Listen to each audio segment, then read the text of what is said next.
Hello to all students, Khan learning class के platform पर मैं अज़रा खान आपका बहुत बहुत स्वागत करती हूँ।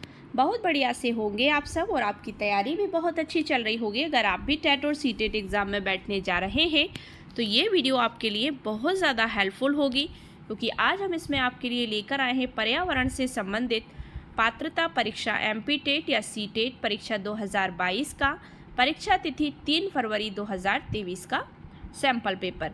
तो इसी तरह का प्रारूप पेपर का आपको MP टेट परीक्षा 10 नवंबर में मिलने वाला है। तो अगर आप इस चैनल पर नए हैं तो चैनल को सब्सक्राइब ज़रूर कर लीजिए। सब्सक्राइब करते वक्त बेल आइकन प्रेस करना बिल्कुल ना भूलें, जिससे कि आप हमारी कोई भी लेटेस्ट अपलोड को मिस ना करें। तो चलिए स्टार्ट करते हैं आज की वीडियो। आज की वीडियो का पहला प्रश्न है, नई दिल्ली हावड़ा राजधानी एक्सप्रेस 25 नवंबर 2022 को 16:50 घंटे पर अपने नई दिल्ली स्टेशन से चलती है और 26 नवंबर 2022 को 12:05 घंटे पर हावड़ा पहुंचती है। यदि रेलगाड़ी की औसत चाल 80 किलोमीटर प्रति घंटा है तो नई दिल्ली और हावड़ा के बीच की दूरी क्या होगी? 1529 किलोमीटर, 1532 किलोमीटर, 1540 किलोमीटर या 1552 किलोमीटर। सो ऑप्शन सी इसका राइट आंसर हो जाएगा कि 25 नवंबर 2022 16:50 पर रेलगाड़ी चली दिल्ली से हावड़ा। 26 नवंबर 2022 12:05 पर पहुंची। कुल लगा समय 25/11/2022 को 24 घंटा माइनस 16:50 बराबर 7 घंटा 10 मिनट। 26/11/2022 माइनस 12 घंटा 5 मिनट, तो कुल समय 7 घंटा 10 मिनट प्लस 12 घंटा 5 मिनट, तो कितने हो गए टोटल? 19 घंटा 15 मिनट। औसत चाल 80 किलोमीटर प्रति घंटा दिया है। कुल चली गई दूरी कुल समय गुणित औसत चाल, तो 19 कुल चली गई दूरी कितनी हो गई आपकी? याद करना है हमें। 19/15/60, 19 से ही 15/60 घंटा गुणा 80 किलोमीटर प्रति घंटा, तो मिनट को घंटा में बदलने के लिए 60 से भाग दिया गया है। तो 1155/60 गुणा 80 बराबर 1540 किलोमीटर। सो ऑप्शन सी इसका राइट आंसर हो जाएगा। नेक्स्ट क्वेश्चन है, कल्पना कीजिए कि आप एक उद्यान यानी पार्क में और भूकंप आ गया है। आप सुरक्षा की कौन सी युक्तियां अपनाएंगे? इमारतों से दूर खुले में रहिए, निकटतम इमारत में भाग जाइए, या फिर निकटतम वृक्ष के नीचे खड़े हो जाइए, या पार्क से निकलकर भागते हुए निकटतम सड़क पर आ जाइए। सो ऑप्शन ए इसका राइट आंसर हो जाएगा कि इमारतों से दूर खुले में रहिए। नेक्स्ट क्वेश्चन इज दैट, निम्नलिखित में से कला के कौन से रूप में प्राकृतिक रंगों जैसे नील हल्दी से मिश्रित और पुष्पों के वर्णों एवं पेड़ों की छाल से मिश्रित चावल के रंगीन पेस्ट से चित्रकला करना, पेंटिंग बनाना निहित है? ऑप्शन ए मधुबनी में, ऑप्शन बी वर्ली में, ऑप्शन सी कलमकारी में, ऑप्शन डी फुलवारी में। सो राइट आंसर हो जाएगा इसका ऑप्शन नंबर ए, मधुबनी में ये प्रसिद्ध है या निहित है। मधुबनी कला में प्राकृतिक रंगों जैसे नील हल्दी से मिश्रित और पुष्पों के वर्णों एवं पेड़ों की छाल से मिश्रित चावल के रंगीन पेस्ट से चित्रकला करना या पेंटिंग बनाना निहित है। इसके अलावा कुछ प्रमुख चित्रकला एवं उनसे संबंधित राज्य भी निम्न है, जैसे मधुबनी जो कला है वो बिहार राज्य की है, वर्ली जो है महाराष्ट्र की है, कलमकारी आंध्र प्रदेश की और फुलकारी जो है हरियाणा की है। सो ऑप्शन ए इसका राइट आंसर हो जाएगा। नेक्स्ट क्वेश्चन इज दैट, ऐसे भोज्य पदार्थों के एक समुच्चय का चयन कीजिए जिन्हें पौधे के समान भाग से प्राप्त किया गया है। सेब, गन्ना, अदरक, गाजर, हरी मटर, जीरा, चना, गेहूं, पालक, जीरा, आलू, पत्ता गोभी, या फिर सेब, टमाटर, अदरक, खुबानी। सो राइट आंसर होगा ऑप्शन नंबर बी, हरी मटर, जीरा, चना, गेहूं। इन्हें ऐसे ये भोज्य पदार्थ हैं जो जिन्हें पौधे के समान भाग से ही प्राप्त किया गया है। नेक्स्ट क्वेश्चन इज दैट, नीचे घटनाओं का क्रम दिया गया है जिससे नदी के जल में अत्यधिक प्रदूषण हो गया है। सही क्रम ज्ञात कीजिए। क्रम ज्ञात करना है। पहला क्रम देखिए, नदी के जल की गंध, अम्लता और रंग प्रभावित होते हैं। जल में जलीय जीवन जीवित नहीं रह। कथन सी है, सभी व्यावहारिक उद्देश्यों के लिए नदी मृत हो गई है या जल में हानिकारक रसायन अधिकता में छोड़े गए। सो ऑप्शन ए है ABCD सही है, या BCDA सही है, या DABC सही है, या DBAC सही है। सो ऑप्शन सी इसका राइट आंसर हो जाएगा कि पहले D आएगा, फिर A आएगा, फिर B आएगा, फिर C आएगा। सो ऑप्शन सी इसका राइट आंसर हो जाएगा। नेक्स्ट क्वेश्चन इज दैट, निम्नलिखित में से कौन से पौधों का प्रवर्धन बीजों द्वारा होता है? आलू, गन्ना, पत्ता गोभी, चावल, गेहूं, ओट्स, आलू, गुलाब, गन्ना, या फिर गेहूं, गन्ना, चावल। सो राइट आंसर हो जाएगा इसका ऑप्शन नंबर बी कि निम्नलिखित में से कौन से पौधों का प्रवर्धन बीजों द्वारा होता है। जो बीजों के द्वारा उगते हैं वो ऑप्शन नंबर बी चावल, गेहूं और ओट्स, ये बीज इनके बोए जाते हैं। नेक्स्ट क्वेश्चन है, निम्नलिखित में से कौन सा भोजन उस राज्य के लोगों का मुख्य भोजन है जहां से पीवी सिंधु संबंध रखती हैं? इडली, चटनी, चावल, सांभर, रोटी, दाल, सब्जी, आलू पराठा, या रोटी, सांभर, बांस की करी, मछली करी या फिश करी, मछली करी, टैपियोका और चावल। तो ऑप्शन ए इसका राइट आंसर हो जाएगा कि टोक्यो ओलंपिक 2020 में पीवी सिंधु ने बैडमिंटन प्रतियोगिता में कांस्य पदक अपने नाम किया था। पीवी सिंधु का संबंध भारत के आंध्र प्रदेश राज्य से है। आंध्र प्रदेश राज्य का मुख्य भोजन इडली, चटनी, चावल और सांभर है। सो ऑप्शन ए इसका राइट आंसर हो जाएगा। अगला क्वेश्चन है, ए की दो बहनें बी और सी हैं। अब ये क्वेश्चन बहुत ज़्यादा पूछे जाते हैं, कंफ्यूज करने वाले क्वेश्चन है, लेकिन आपको बहुत ध्यानपूर्वक इनका आंसर देना है। ए की दो बहनें बी और सी है। ए का डी पति है, मतलब ए का पति कौन है? डी है। बी और सी की पुत्रियों का डी से क्या संबंध है? अब देखिए, ए की दो बहनें कौन है? बी और सी। अब ए का पति कौन है? ए का डी पति है, मतलब ए और डी कौन हो गए? पति पत्नी। अब बी और सी की पुत्रियों का डी से क्या संबंध है? तो देखते हैं, डी उनके अंकल हैं, डी उनकी आंटी है, डी उनका कजिन है, या डी उनकी बेटी है। तो ए जो है डी का पति। अब डी कौन है हमें ये नहीं पता, महिला है या पुरुष है। तो महिला का प्रतीक चिन्ह क्या है? ओ है। महिला का प्रतीक चिन्ह बराबर हमने मान लिया ओ। पुरुष का प्रतीक चिन्ह बराबर मान लिया हमने त्रिभुज। पति पत्नी का प्रतीक चिन्ह मान लिया हमने बराबर। देखते हैं अब किस तरह से सॉल्व करेंगे इसको।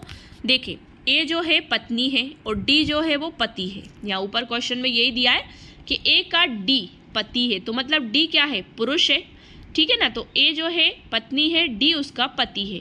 अब पुत्री कौन है? डी की, ठीक है ना। बहन बी है, सी भी बहन है, ठीक है, मतलब पुत्री है। तो बी और सी जो दोनों हैं वो पुत्री हैं।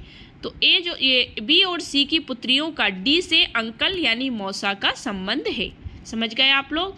तो किस तरह से लगाएंगे कि ऑप्शन नंबर ए इसका राइट आंसर हो जाएगा कि डी उनके अंकल हैं। नेक्स्ट क्वेश्चन इज दैट, निम्नलिखित में से किसकी वायु द्वारा फैलने की संभावना है? सूरजमुखी, आक यानी मदार, आम, या जैंथियम। सो राइट आंसर होगा option number B. Next question is that, आप दुकान से गेहूं लेते हो और आपकी माँ उसकी रोटियां बनाती है। गेहूं से रोटी बनाने की प्रक्रिया से सही क्रम का चुनाव कीजिए। एक पात्र में आटा लें, आटा गूंथें, रोटी सेकें, गेहूं का आटा बनाएं। मतलब आपको सही क्रम बताना है रोटी बनाने का। तो ये तो बहुत सिंपल सा क्वेश्चन है। गेहूं का आटा बनाएं, एक पात्र में आटा लें, आटा गूंथें, गूंथे आटे के पेड़े बनाएं और रोटियां सेकें। या फिर ऑप्शन सी, आटा गूंदें, गेहूं को पीसें, रोटी बेलें और रोटियां सेकें। या फिर ऑप्शन डी, गेहूं से आटा पीसें, गूंथे आटे के पेड़े बनाएं, रोटी सेकें और रोटियां बेलें। तो क्या हो जाएगा इसका right answer? Option number B इसका राइट आंसर हो जाएगा कि गेहूं का आटा पहले बनाएं, एक पात्र में आटा लें, आटा गूंथें, गूंथे आटे के पेड़े बनाएं और रोटियां सेकें। यही सही क्रम होगा। सो ऑप्शन बी इसका राइट आंसर हो जाएगा। नेक्स्ट है, उर्वरकों की अपेक्षा खेतों में खाद का उपयोग करने की सलाह दी जाती है क्योंकि खाद जैव निम्नीकरणीय है, खाद से एक प्रबल रासायनिक अभिक्रिया नहीं होती, खाद से मृदा में सूक्ष्म रंध्र बनते हैं, खाद की बड़ी मात्रा में आवश्यकता होती है। ऑप्शन ए है, ए और बी सही है, ए बी और सी सही है, या बी और सी सही है, या सी और डी सही है। तो देखते हैं, उर्वरकों की अपेक्षा खेतों में खाद का उपयोग करने की सलाह दी जाती है। क्यों दी जाती है? Option number B, A B और सी तीनों ही सही है। मतलब खाद जैव निम्नीकरण है, खाद से एक प्रबल रासायनिक अभिक्रिया नहीं होती, या खाद से मृदा में सूक्ष्म रंध्र बनते हैं। 100 बी सी तीनों सही है। नेक्स्ट क्वेश्चन इज दैट, आप गंगा नदी के किनारे बसे स्थानों का भ्रमण करना चाहते हैं, आप किन स्थानों के समुच्चय का चयन करेंगे? कोलकाता, कानपुर, वाराणसी। मतलब आप गंगा नदी किनारे पर बसे स्थानों को घूमना चाहते हैं, आप किन स्थानों से समुच्चय का चयन करेंगे? कोलकाता, कानपुर, वाराणसी, पटना, हैदराबाद, वाराणसी, भुवनेश्वर, पुरी, दार्जिलिंग, या दिल्ली, कोलकाता, प्रयागराज। सो राइट आंसर हो जाएगा option number A, Kolkata, Kanpur और वाराणसी। नेक्स्ट क्वेश्चन है, निम्नलिखित में से कौन सा युग्म सही है? गेहूं मूसला जड़, धनिया मूसला जड़, गाजर झकड़ा जड़ या बांस मूसला जड़। सो राइट आंसर होगा ऑप्शन नंबर बी कि धनिया मूसला जड़, ये युग्म इसमें सही है। नेक्स्ट क्वेश्चन है और भी देख लेते हैं। मूसला जड़ गाजर धनिया मूली, झकड़ा बोलते हैं गेहूं धान जौ, अपस्थानिक जड़ होती है बरगद और घास। तो जोड़े के कार्य भी नीचे लिखे आप यहाँ पढ़ सकते हो, नोट डाउन कर सकते हैं। नेक्स्ट क्वेश्चन इज दैट निम्नलिखित में से कौन सा जीव सांप यानी सर्प, कछुए और गिरगिट का निकटतम संबंधी है? मेंढक, छिपकली, चमगादड़ या मछली। So right answer option number B छिपकली इनका संदर्भित है, मतलब इनका निकटतम संबंधी है। नेक्स्ट क्वेश्चन इज दैट निम्नलिखित में से पेंगुइनों का क्या एक अभिलक्षणिक गुण नहीं है? पेंगुइन सभी जानते हैं, उनकी त्वचा मोटी होती है और उनके शरीरों में बहुत वसा है, उनके शरीर धरा रेखीय है, वे अपना रंग आसपास के वातावरण के अनुसार बदलते हैं, वे साथ साथ इकट्ठे होकर रहते हैं। सो ऑप्शन सी इसका राइट आंसर हो जाएगा, वे अपना रंग आसपास के वातावरण के अनुसार बदलते हैं। सो ऑप्शन सी इसका राइट आंसर हो जाएगा। नेक्स्ट क्वेश्चन है बोलती इमारतें गोलकोंडा किले के विषय में एक वृत्तांत है। बोलती इमारतें गोलकोंडा किले के विषय में एक वृत्तांत है। ये पाठ विद्यार्थियों को स्मारकों के विस्तृत वर्णन के अलावा से परिचय करता है। किससे? तकनीकी अभिकल्पना, जल के उपयोग, पूर्व समय की व्यवस्थाओं। ऑप्शन बी गोलकोंडा किले के निवासियों द्वारा ग्रहण किए जाने वाला भोजन। ऑप्शन सी युद्ध एवं शांति के दौरान किलों का सामाजिक एवं राजनीतिक जीवन। ऑप्शन डी स्थानों की पहचान हेतु किसी मानचित्र को पढ़ने। सो ऑप्शन ए है ए, सी और डी सही है, ऑप्शन बी है ए, बी और डी सही है, ऑप्शन सी है बी, सी और डी सही है, या ऑप्शन डी ए, बी और सी सही है। सो राइट आंसर क्या हो जाएगा इसका? ऑप्शन नंबर ए इसका राइट आंसर हो जाएगा कि बोलती इमारतें गोलकोंडा किले के विषय में एक वृत्तांत है। ये पाठ विद्यार्थियों को स्मारकों के विस्तृत वर्णन के अलावा तकनीकी अभिकल्पना, जल के उपयोग, पूर्व समय की व्यवस्थाओं व युद्ध एवं शांति के दौरान किलों का सामाजिक एवं राजनीतिक जीवन तथा स्थानों की पहचान हेतु किसी मानचित्र को पढ़ाने से परिचय करता है। गोलकोंडा किले का निर्माण 13वीं शताब्दी में काकतीय वंश के शासकों ने करवाया था। Next question is that EVS का एक पाठ खत्म हो जाए तो विषय यात्रा प्रस्तुत करता है, किंतु वह विषय यातायात तक ही सीमित नहीं है, लेकिन इसका एक विस्तृत और अधिक रुचिकर परिप्रेक्ष्य है। निम्नलिखित में से कौन इस परिप्रेक्ष्य का उदाहरण है? देखते हैं अपन। लोग विभिन्न दूरियों तक जाने में विभिन्न प्रकार के वाहनों का उपयोग करते हैं। विभिन्न वाहनों में विभिन्न प्रकार के ईंधनों का उपयोग होता है। विद्यार्थियों को हमारे देश के लिए या देश के विभिन्न शहरों में और विभिन्न वर्षों में पेट्रोल और डीजल जैसे ईंधनों की दर ज्ञात करनी है। कुछ वाहन ट्रैक पर दौड़ते हैं, कुछ सड़कों पर और कुछ हवा में उड़ते हैं। सो राइट आंसर हो जाएगा इसका ऑप्शन नंबर सी। विद्यार्थियों को हमारे देश के विभिन्न शहरों में और विभिन्न वर्षों में पेट्रोल और डीजल जैसे ईंधनों की दर ज्ञात करनी है। सो ऑप्शन सी इसका राइट आंसर हो जाएगा। नेक्स्ट क्वेश्चन है ब्लूम की रूपांतरित वर्गिकी के अनुसार संज्ञानात्मक प्रक्रिया का उच्चतम वर्ग है। समझ है, अनुप्रयोग है मतलब अप्लाई एप्लीकेशन है, क्रिएट है सृजन है, या एनालाइज है विश्लेषण है। तो ब्लूम की रूपांतरित वर्गिकी के अनुसार संज्ञानात्मक प्रक्रिया का उच्चतम वर्ग क्या है? ऑप्शन नंबर सी क्रिएटिविटी सृजन। ठीक है ना, तो यही उनका वर्ग है। नेक्स्ट क्वेश्चन है एक ईवीएस शिक्षक एक विशिष्ट कार्य पर विद्यार्थियों का आकलन करने के लिए उपयोग किए जाने वाले मानदंडों के व्यापक समूह का उपयोग करता है। पोर्टफोलियो द्वारा, उपख्यानात्मक रिकॉर्ड द्वारा, रूब्रिक द्वारा, या फिर संचयी रिकॉर्ड द्वारा। सो राइट आंसर होगा ऑप्शन नंबर सी रूब्रिक द्वारा।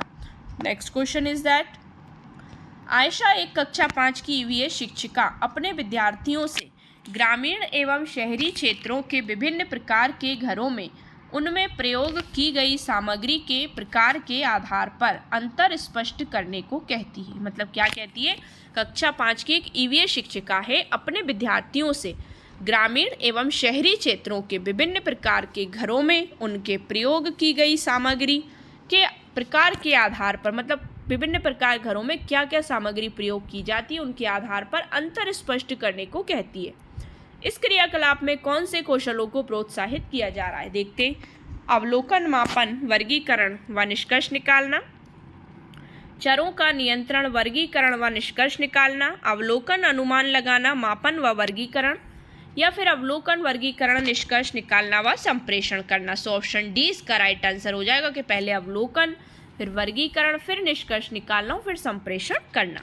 Next question is that EVS के शिक्षण अधिगम का वह उपागम जो संप्रत्ययी और प्रक्रिया उपागम दोनों का उपयोग करता है वह है सहयोगात्मक उपागम है, समाकलित उपागम है, क्रियाकलाप उपागम है, या व्याख्यान संग प्रदर्शन है। सो राइट आंसर क्या हो जाएगा इसका? ऑप्शन नंबर बी इसका राइट आंसर हो जाएगा, समाकलित उपागम है। नेक्स्ट क्वेश्चन है रमा अपने विद्यार्थियों को बीजों के अंकुरण पाठ के शिक्षण की योजना बनाती है। मतलब बीजों का अंकुरण कैसे होता है इसके शिक्षण की पाठ योजना बनाती है। वे विभिन्न बीजों को छूकर अपने बच्चों को उन्हें महसूस कराती है, तब वह बीजों को पहचानने एवं उनका नाम बताने को कहती है।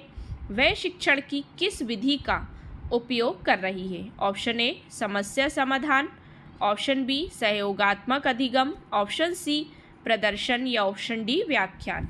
सो राइट आंसर क्या हो जाएगा इसका? ऑप्शन सी प्रदर्शन इसका राइट आंसर हो जाएगा। नेक्स्ट क्वेश्चन है टीना एक ईवीएस शिक्षिका विद्यार्थियों के आकलन में रिपोर्ट करने के लिए जांच सूची के प्रयोग के लाभ बता रही है। निम्नलिखित में से टीना का कथन कौन सा?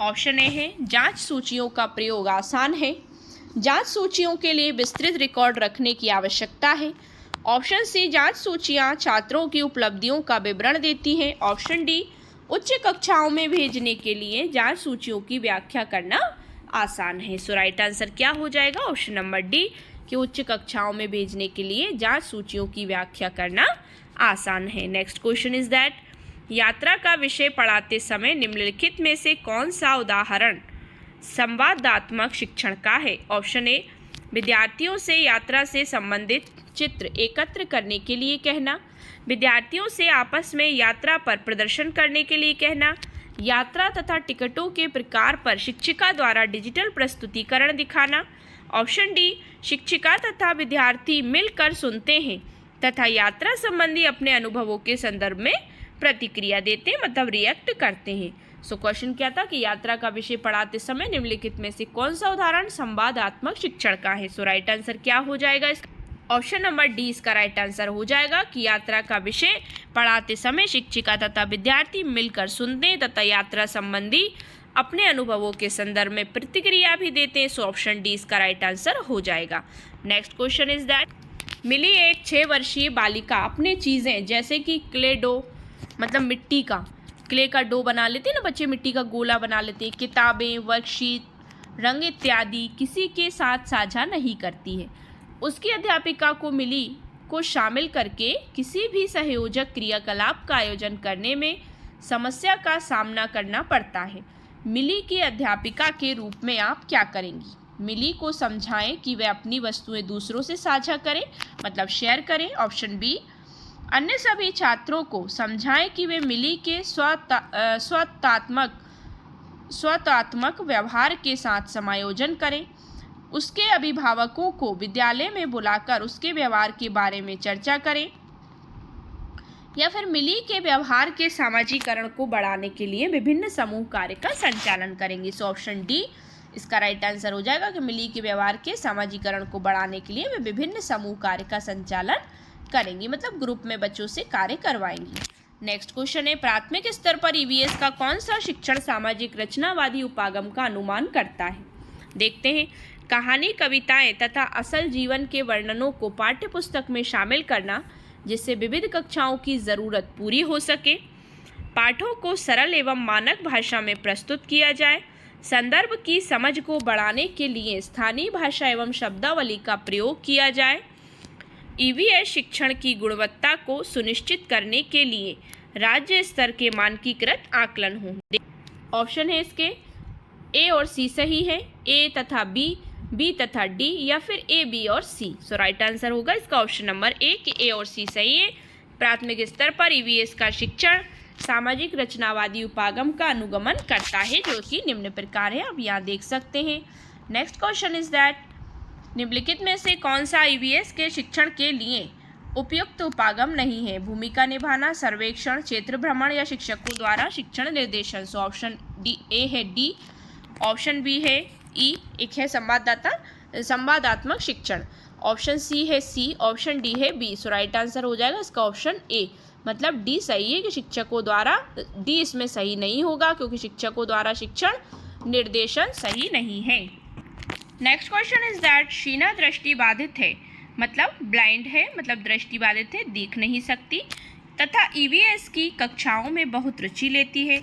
आप पहाड़ी क्षेत्रों में विद्यार्थियों को क्षेत्र भ्रमण के लिए ले जा रही हैं तथा शीना इस भ्रमण पर जाना चाहती है, आप क्या करेंगी? कथन है, उसके अभिभावकों से कहें कि उसे मना करें क्योंकि पहाड़ी क्षेत्र में उसके लिए जोखिम हो सकता है। उसके अभिभावकों को सलाह दें कि वे उसे जाने की अनुमति दे दें, या ऐसा कहें कि उसकी सबसे अच्छी मित्र को जिम्मेदारी सौंपें कि वे यात्रा के दौरान उसकी सुरक्षा का ध्यान रखें। या ऑप्शन डी कथन डी, विद्यार्थियों के मतलब 4 से 6 विद्यार्थियों के समूह बनाएं तथा प्रत्येक समूह को यात्रा से संबंधित निर्धारित जिम्मेदारियां सौंपें। तो ऑप्शन ए है, सी और डी सही है, ऑप्शन बी ए तथा सी सही है, ऑप्शन सी बी सही है, ऑप्शन डी ए सही है। सो राइट आंसर हो जाएगा ऑप्शन नंबर ए सही है, मतलब सी और डी कथन दोनों सही है कि उसकी सबसे अच्छी मित्र को जिम्मेदारी सौंपें कि वे यात्रा के दौरान उसकी सुरक्षा का ध्यान रखें, और डी विद्यार्थियों 4 से 6 विद्यार्थियों के समूह बनाएं तथा प्रत्येक समूह को यात्रा से संबंधित निर्धारित जिम्मेदारियां सौंप दें। सो ऑप्शन ए इसका राइट आंसर हो जाएगा। नेक्स्ट क्वेश्चन है, निम्नलिखित में से कौन ईवीएस में भावात्मक पक्ष में संबंधित आकलन का संकेतक है? अवलोकन यानी ऑब्जर्वेशन, डिस्कशन चर्चा करना, शेयरिंग एंड वर्किंग टुगेदर साथ मिलकर कार्य करना, या फिर एक्सपेरिमेंट प्रयोग करना। So right answer option number C हो जाएगा कि कौन सा ईवीएस में भावात्मक पक्ष में संबंधित आकलन का संकेतक है? प्रयोग करना, ऑप्शन नंबर सी, साथ मिलकर कार्य करना, सीखना। आज की वीडियो का हमारा लास्ट क्वेश्चन है, ईवीएस की कक्षा में जब कोई बच्चा कई अन्वेषी प्रश्न पूछता है तब वे अपने कौन से कौशल को बेहतर नहीं कर रहा है? सुनने का कौशल, प्रदर्शन कौशल, विवेचना कौशल, या फिर समालोचनात्मक चिंतन कौशल। मतलब ईवीएस की कक्षा में जब कोई बच्चा कई अन्वेषी प्रश्न पूछता है तब वे अपने कौन से कौशल को बेहतर नहीं कर रहा है? सुनने के कौशल को। सो राइट आंसर क्या हो जाएगा? ऑप्शन नंबर बी, प्रदर्शन कौशल को सही नहीं कर रहा है, मतलब बेहतर नहीं कर रहा है कि अन्वेषी प्रश्न अगर वो पूछ रहा है तो वो फिर उसको सही नहीं कर रहा है, ठीक है ना, प्रॉबिंग क्वेश्चंस। तो राइट आंसर हो जाएगा इसका ऑप्शन नंबर बी। तो ये थी हमारी 30 क्वेश्चंस की क्लास। आई होप सो आपको वीडियो पसंद आया होगा। अगर वीडियो पसंद आया तो वीडियो को लाइक शेयर करिए, चैनल को सब्सक्राइब कर लीजिए। सब्सक्राइब करते वक्त बेल आइकन प्रेस करना बिल्कुल ना भूलें, जिससे कि आप हमारी कोई भी लेटेस्ट अपलोड को मिस ना करें। Thanks for watching my video and see you again with the next video. Thank you so much once again.